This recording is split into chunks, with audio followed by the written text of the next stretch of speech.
Thank you for joining us on The Skeptic Psychic, where we delve into ancient societies, ghosts, the paranormal, UFOs, all looking at it from the perspective of the true believer and from the skeptic perspective. Joining me, my partner, my co-host, my sibling, Kimber Rodriguez. Myself, I am Richard Gregg. And again, let's look into being the skeptic psychic. Hello, and thank you for coming once again. And like I said, this is from the future,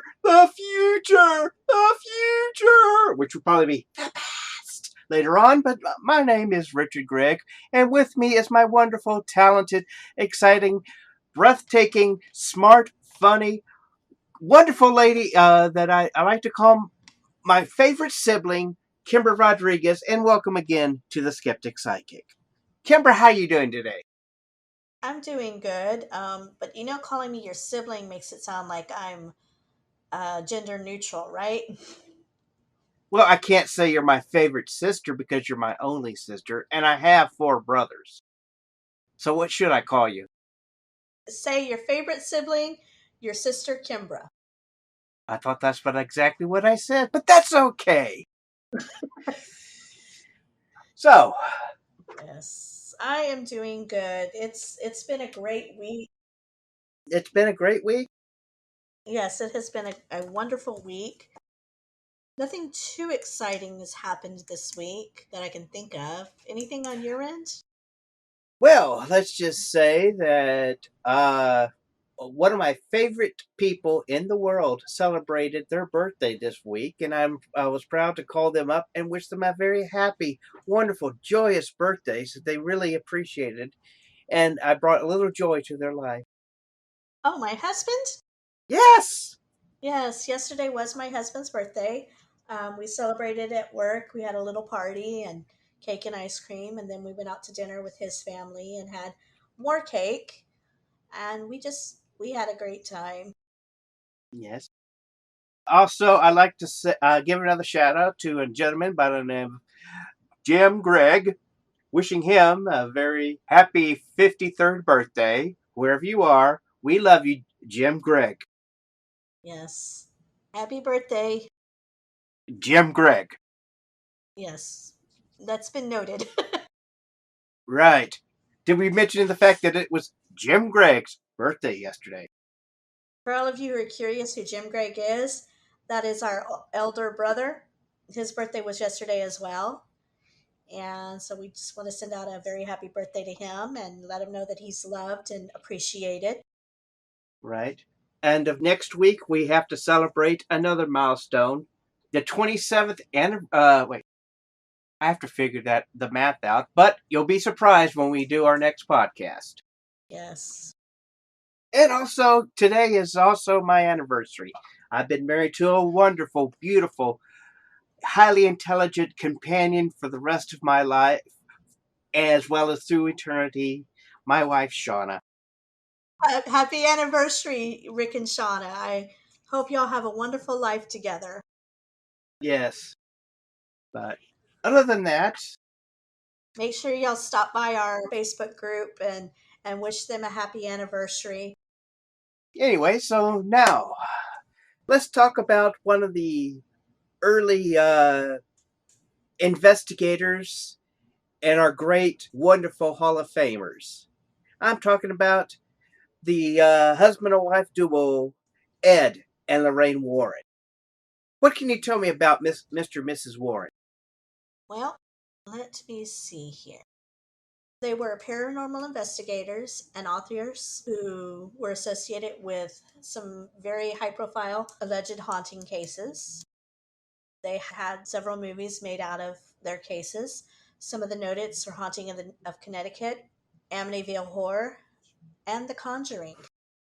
Now, according to the New England Society for Psychic Research, Edward Warren Minnie was born in Bridgeport, Connecticut in 1926. And a year later, his eternal companion, which I feel like they're in heaven together, Lorraine Rita Moran, was born in the same city. The couple were married in 1945, right after Ed came out of the Navy in World War II. A little bit about their backstory. When Ed was 5, he claimed to have seen an apparition of the family's landlady who had died the year before in his home. And in the book, The Demonologists, The Extraordinary Career of Ed and Lorraine Warren, he recalled that she was semi transparent, wearing what looked like some sort of a shroud, and then vanished. After that, he started having dreams of relatives he had never met. One of these was an aunt who would send him messages about his future and told him he would help many priests, but he would not become a priest. Now, for Lorraine, she discovered her abilities when she was a child. She began having unusual experiences, but she just assumed everyone else had those same abilities. When she was 12, however, on Arbor Day, she says that her classmates had planted a sapling, and as soon as they put the sapling in the ground, she saw the tree fully grown, filled with leaves and blowing in the wind. When a nun asked her why she was staring at the sky, she told her she was just looking up into the tree. She asked if she was seeing the future, and she admitted that she was. They began dating in 1944 when they were both 16. Ed was an usher at the movie theater that Lorraine went to frequently. And soon after they started dating is when he went off to fight World War II. As you had mentioned, in 1945, Ed came back due to a sunken ship, and the two of them married. The ship went down in the North Atlantic Sea. After they got married, he did return to war. They did later have a daughter named Judy. After the war, the Warrens had to figure out how to make a living. So, since both of them had skills as drawing landscapes, they decided that that would be their life's work. However, they didn't want to paint regular landscapes, so they decided to do haunted houses that Ed found in the newspaper. They'd go into these houses and sketch them, and then knock on the door and offer the sketch for information about the haunting. If the story was compelling enough, they would actually paint the house and sell it later as the artwork. It was about 5 years that they went around the United States painting and investigating haunted houses. Despite the fact that Lorraine did have experience as a child, she was initially a skeptic. She was a bit weary of the people that she spoke to and thought that they had either an overactive imagination or were just making things up. However, she soon noticed similarities between the experiences, including people who had never met each other telling the same story. So that made her become a believer. And in 1952, they founded the New England Society for Psychic Research to document their cases, and also created the Occult Museum, which we'll discuss later. Would you like to tell us some about their time with the Society for Psychic Research and some of the cases that they did? Sure, be more than happy to. Let's talk about the Schmurl haunting. Basically, in 1974, Jack and Janet Schmurl moved in a house on Chase Street, West Princeton, Pennsylvania. Strange occurrence followed, leading the Schmurls to believe there was a demon. The demon had slammed their German Shepherd into the wall, bit Jack's ear, and pushed one of their daughters down a flight of stairs. Both Jack and Janet were said to be sexually assaulted by the demon. In 1986, they contacted Ed and Lorraine, who confirmed their house was indeed haunted. And Ed would go on to say that he witnessed a dark mass form inside the house, and the demon had left a message telling him to get out. Now, if I remember correctly, there was a TV movie made about this either in the late 80s or the 90s Mm-hmm. that I found really, really chilling and pretty interesting to watch. There was a lot of weird things that went on in that house. What are your thoughts on that case? Very dark, very scary, very demonic. Now, also with this, in 77, single mother Peggy Hodgson called the police in her home in Enfield, England, telling them that she had witnessed furniture moving and two of her four children had heard knocking from inside the walls. In the next 18 months, more than 30 people, including neighbors, psychic researchers, journalists, say they witnessed heavy furniture moving in and out of their own accord. and objects being thrown about the room. Two of the children, Janet and Margaret, were photographed levitating 7 feet off the ground. And Ed and Lorraine were contacted in 78, and they did conclude that demonic presence was in the house. So all the party people in the house, demons. They just wanted to have fun. Yeah. One of the things that kind of baffles me is it from all the stories that I've read and all the encounters that I've read, it's always demons. And from talking with other people, they say that demonic hauntings are very rare. So I'm just wondering how the Warrens came across so many of them in their life and in their investigations. What are your thoughts? Basically, I'm looking at the fact that what you search for, 9 times out of 10, you will find. So do you believe that these were actual demonic hauntings, or do you think they were spirits that the Warrens were just saying, oh, there's a demon here, and it may have just been Uncle Bob down the street? No, I believe they were possibly demons. For example, Annabelle the doll. Annabelle, not to be confused with the movie version, was a Raggedy Ann doll. She was originally gifted to a young nurse named Donna by her mother. When she took it back to her apartment, her roommate Angie and her noticed that it would often change positions whenever they walked by Annabelle. They would occasionally find notes scattered across the apartment reading, "Help me," in a child's handwriting. Angie's boyfriend, Lou, claims that he woke up one night totally frozen and watched as Annabelle crawled up his body, attempting to strangle him. Distressed, the roommates reached out to a medium who told him that the doll was possessed by the spirit of a 7-year-old girl by the name of Annabelle Higgins. The medium said that the spirit was ultimately benevolent, but Ed and Lorraine had a different opinion. Ed and Lorraine. They determined demonic presence had inhabited the doll. They performed a blessing inside the house before taking Annabelle, the Raggedy Ann doll, off the woman's hands. Now, I remember hearing a story. A reporter had come in to actually interview Ed and Lorraine, and she was sitting down in their study, and she heard a voice saying, "Help me, please." And she's like, "What's going on?" And she looked up at the doll, and just as about ready to reach up and open up the case, the head turned and looked at her, which kind of freaked her out. Hmm. So how is it that the medium got that she was a child and Ed and Lorraine got that it was a demon?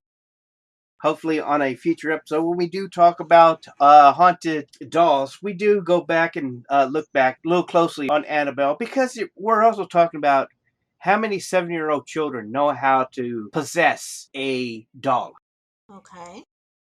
So one of the ones I don't see here was one that you talked about was the case of the mirror. I think you kind of went into good detail on that one in the last episode where you discussed Bloody Mary. So how about the South End werewolf?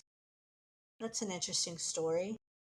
Basically, the gentleman who believed he was a werewolf, Yes. basically a gentleman from Essex, England, ordinary carpenter named William Ramsay, claimed to be possessed by a demon that compelled him to take the form of a werewolf. Ramsay, according to sources, experienced his first transformation at the age of 9. As he describes it, he was playing outside when an icy cold breeze followed by an awful stench, before he flew into a rage, uprooting a fence post with the fence still attached, gnawing at the wire mats. Ramsay himself would not have another experience until he reached his adulthood.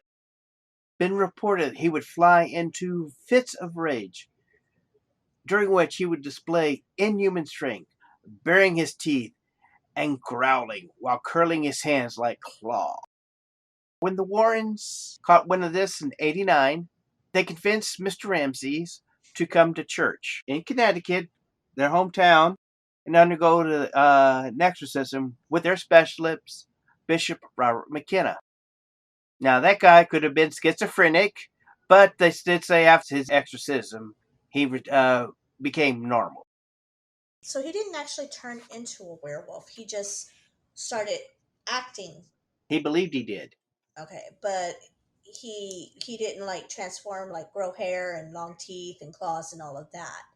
He just started acting out as a wolf would, or a werewolf. Is that correct? Yes. My coworker asked a very interesting question today, and I shall repeat that to you and as well as our listeners to get y'all's opinions on. His question was, can a person be both schizophrenic and possessed at the same time, or is it just one or the other? What are your thoughts? I believe that schizophrenia is actually a normal thing. I'm not saying it's all psychic or ghosty or something like that.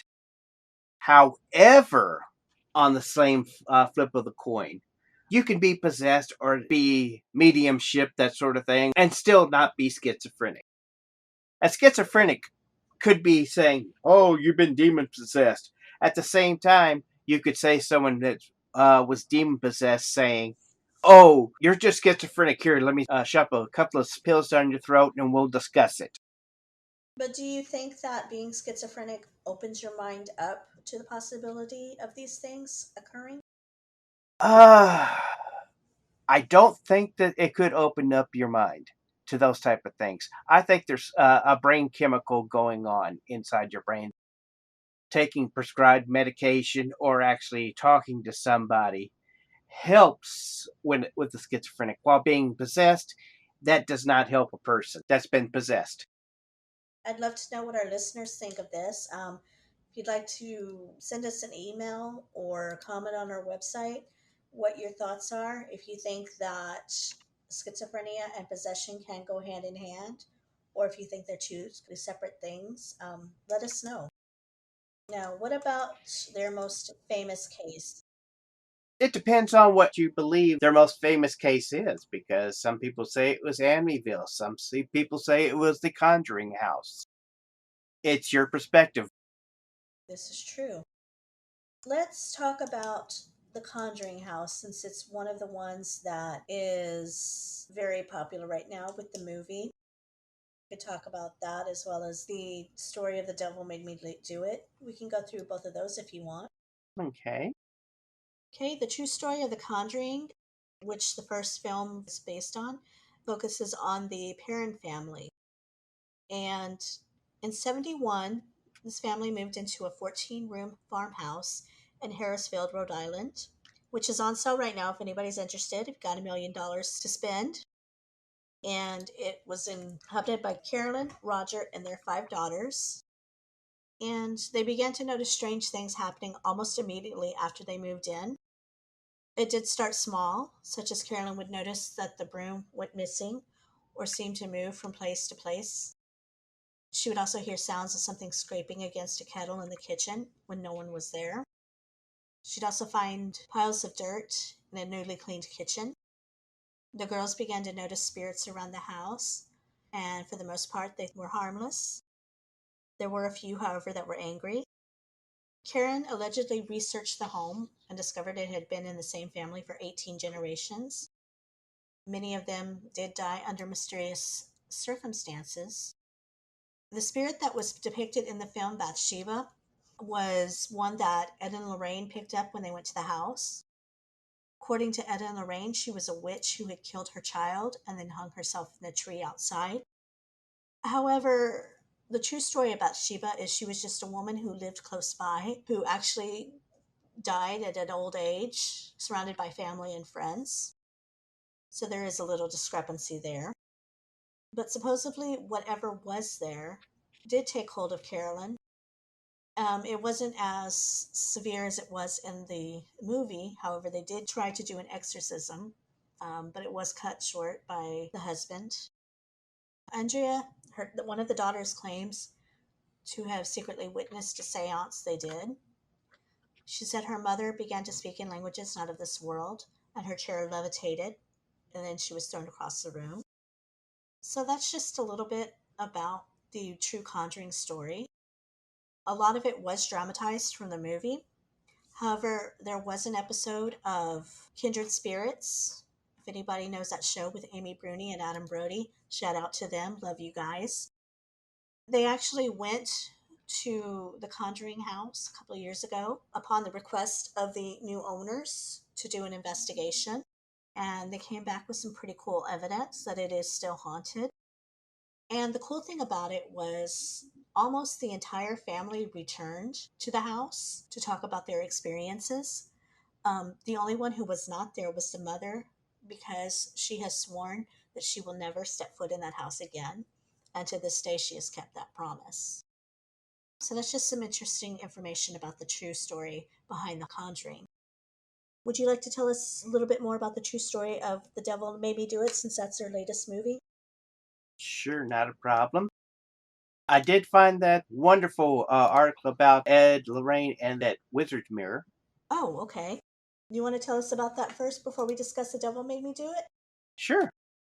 It's an ornate mirror bought by a gentleman by the name of Stephen Zellner, who used it in a practice that is little well known today, but it's called spectricum, or mirror magic. Magic can be used for good or evil, just like witchcraft, that sort of thing. However, he used it as in ritual black magic, doing lengthy incantations, rituals, or conjuring formulas, staring at the mirror pretty much all day, repeating mantras, that sort of thing. Pretty soon, he began to see things that may happen in a week, a month, day by day. The more he opened up his free will to the experience, the more he saw. Pretty soon, Mr. Zellner decided to take it one step forward. He could just picture a person that he was angry with, and boom, they'd be in the mirror. He'd send out creatures from the mirror to cause them to have accidents like falling down the stairs, breaking their arms, just basically everything. However, as with all magic, the more you do, the more it affects you. He began to have his own problems. The demons he had actually suppressed into the environment began to inhabit his house and engage in oppressing him. Say, like disembodied spirits, footsteps, heavy breathing, doors opened by themselves, objects levitate or flung across the room behind the scenes hands. Unearthly noises awoke him in the middle of the night. Almost in about a week, he called up a prominent Catholic official and begged him to send a demonologist to his house. Catholic Church wanted Ed to check things out and make sure what was going on. So when he arrived, man was frightened out of his wits. He had every right to be. Doors, of course, were opening, closing, flying objects here, there, and everywhere. Every minute, something would crash and break or bounce off the wall, hit the floor. So, in a situation like this, the best solution is to stab the devil with his own pitchfork, so to speak, according to Ed. Ed began reversing all the rituals that Stephen had performed throughout the house. Within the afternoon, Mr. Zellner begged Ed to take the mirror out of the house. So right now it does sit inside Ed and Lorraine's Museum of Cursed Items, at which it stands despite the fact of Ed and Lorraine's death. Interesting. A little bit about the true story of The Devil Made Me Do It. The story goes that Arnie Johnson and his girlfriend Debbie Glatzel were going to move into this new home. And supposedly, when they were moving things in, her little brother, who was helping out, went into a room and saw this. I'm not sure if it was a bed or a mattress there. However, he got a bad vibe from it and he saw a vision of a man before him. Freaked out, he ran out, and his parents were like, "Come on, you need to help us." And he didn't want to go back in there. His parents thought he was being lazy. However, after this, he started acting very strangely. Ed and Lorraine were called in, who claimed that the boy was possessed. As they were doing the seance, Arnie stepped forward and pretty much told them to leave the child alone and to take him instead. Now, after this happened and they were moved into their home, Arnie got into an argument with their landlord, who was named Alan Bono. Basically, Bono was drunk at this time and was being belligerent, so an argument ensued wherein Johnson stabbed him, killing him. The Warrens claimed that the reason he committed this crime was because he was then possessed by the demons who left the young brother David. They tried to use this evidence in court. Actually, in the movie, from what I hear, the evidence is taken into account, whereas in real life it was dismissed. They would not allow them to use the evidence. So he was convicted of first degree manslaughter and sentenced to 10 to 20 years in prison. While he was there, he did marry Debbie, the girlfriend. They became husband and wife. And after serving almost 5 years, he was released on good behavior at the age of 24.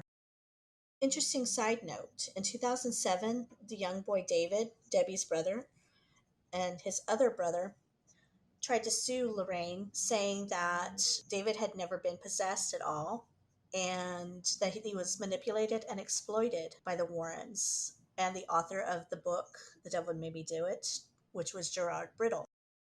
He says they concocted the story in an attempt to get rich and famous at their expense, and that there is evidence to prove it.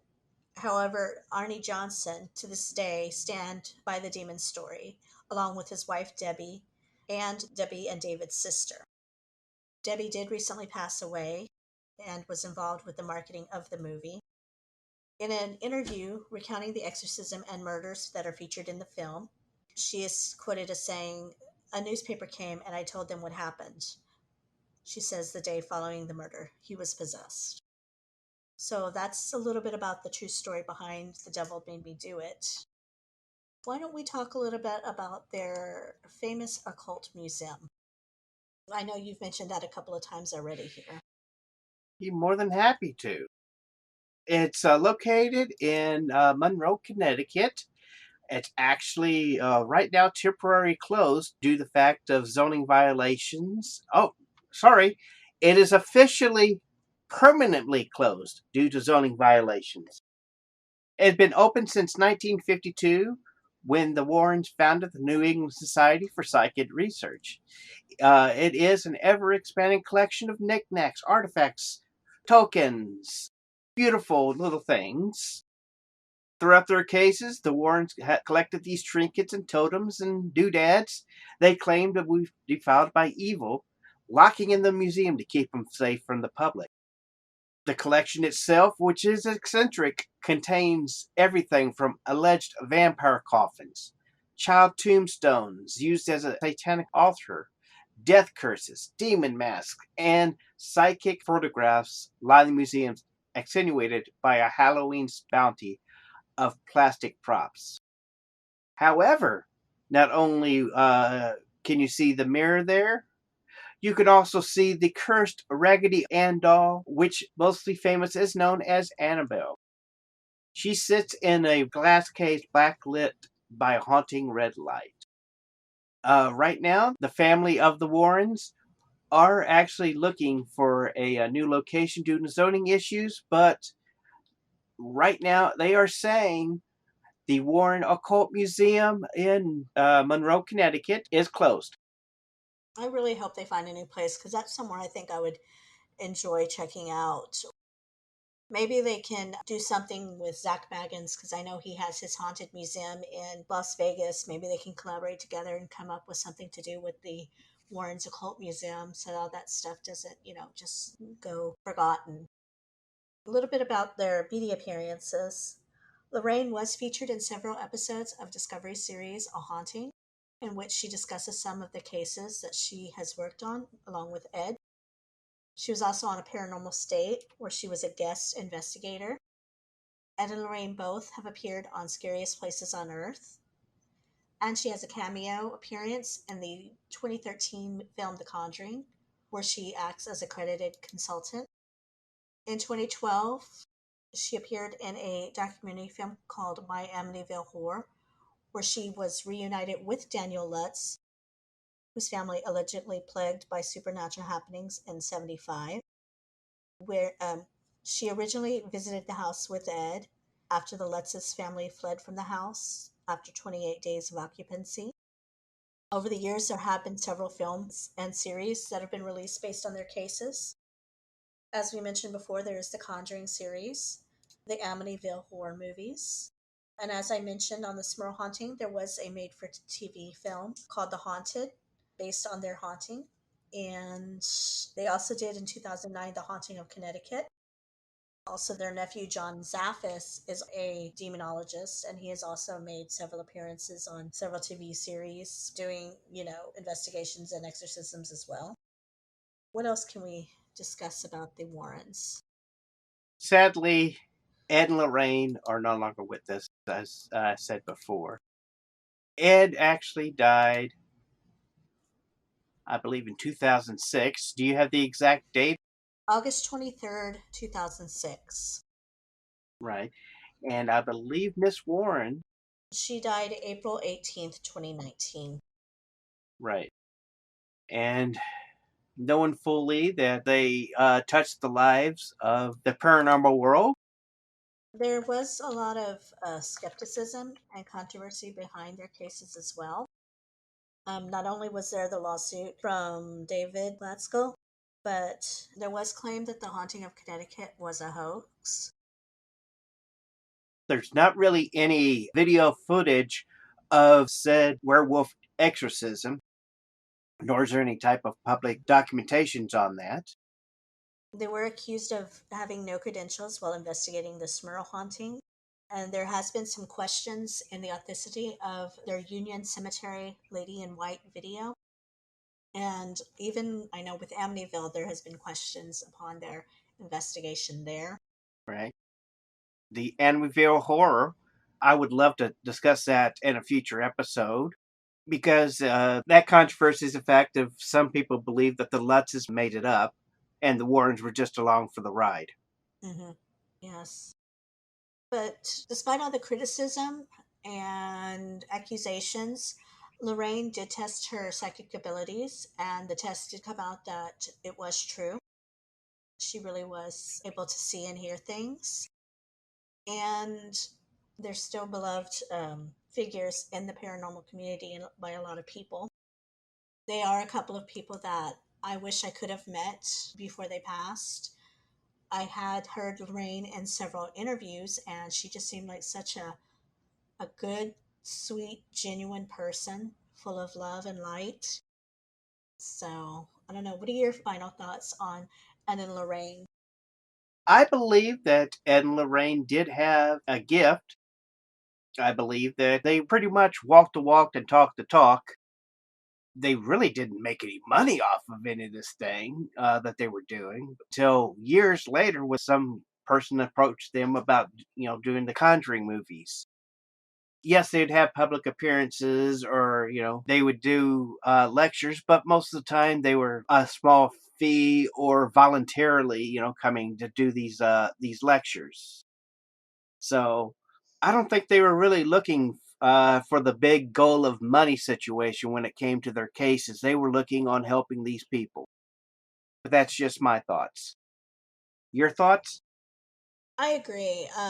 Like I said, when I've heard her in interviews, she seemed very genuine, very kind and caring. I do think that she was truly trying to help the people that they talked to.